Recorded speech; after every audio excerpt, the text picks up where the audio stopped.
So how can I add a booking through to the calendar?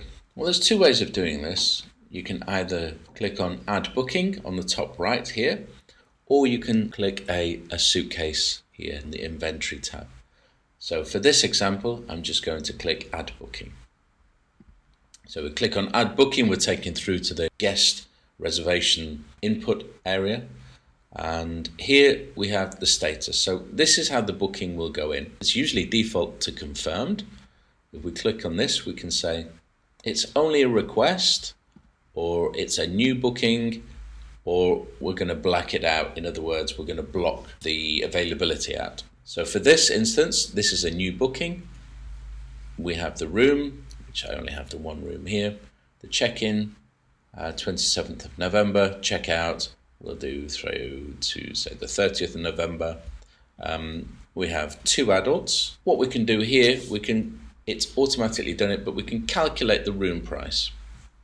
As we can see, the room isn't available on these dates. So this has gone back to the calendar and it's checked the availability, and it's found that there's some dates during this period where we have a booking. So let's move this out through to December. Let's do through, say, December the 3rd through December the 6th. Okay, I'm going to calculate the room price. There we go. It's come through as giving me a price of $125 per night and the total price of $375. Now, you don't have to calculate the room price. You can put your own values in here and override the system.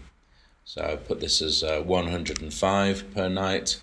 We can calculate that, and it's readjusted the total price per night to $315. The calculating the room price will go away, and it will look for any conditions in the system which affects the price. A good example of this is if you have any discounts or any late bookings. For example, you may have a book 3 nights, get a 4th night free, or the first night is 25%. You have all of these conditions which can exist within the calendar. By clicking calculate room price, it goes away and it looks at all of these conditions, and it takes these into account when it comes across the room price, and also calculates the total price. So this will be the price as offered to the guest if they're booking this room through the front end. I'm going to leave this as it is and the calculated price for now, but if you wish, you can put your own price in here. Now we have our room price and the total price, we can simply put in our guests. So I'll just quickly fast forward this. Okay, so I've put the test booking in here. This is a fictional name and details. This will be a new guest that's not booked before.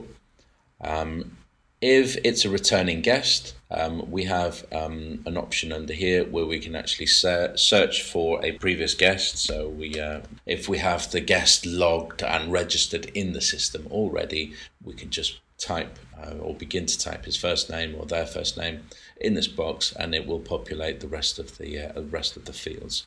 So we have our test booking in here. We've got our room to status of confirmed, the room, the check-in date, check-out date, the amount of adults, the price, the details, and also here the rate description is automatically put in for us because we calculated the room price, or you can put your own description in there. A handy flag you can put with the booking if you have a particular type of booking. For instance, this is a VIP booking. It's just a flag that you can search for when you look for particular bookings at a later date. For this reason, for this instance, I'm going to leave this one blank. Also as well, you can change the default color of the booking as you will see on the calendar. But again, we're just going to leave this as standard default. And so with all of these details in, we're just going to press continue, and we save that, and we see the booking in here along the property or the room column. Click on there just the once, we're back to the booking itself.